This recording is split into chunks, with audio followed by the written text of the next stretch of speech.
Ito ang tatlong kasinungalingan na sinasabi ng mga babae kapag nag-cheat sila sa partner nila. Una, kapag palagi siyang busy.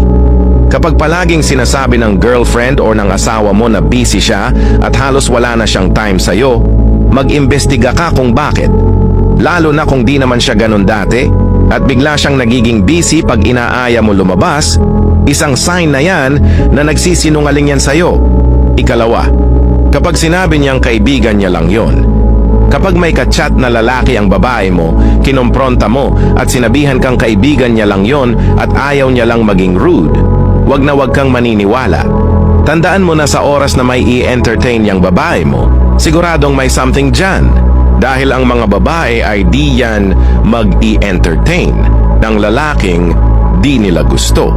At panghuli at ang pinakamalupit, kapag ang babae mo ay nag-aya na ng cool off.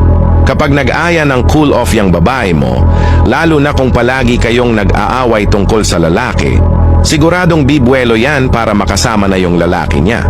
Cool off kasi ang dinadahilan ng mga babae pag nag-cheat sila. Para kung sakali mang mag-fail ang ipapalit, may babalikan sila. Pero ito ang tatandaan mo, wag na wag ka nang makipagbalikan sa babaeng nagloko dahil pagsisisihan mo lang yan sa huli.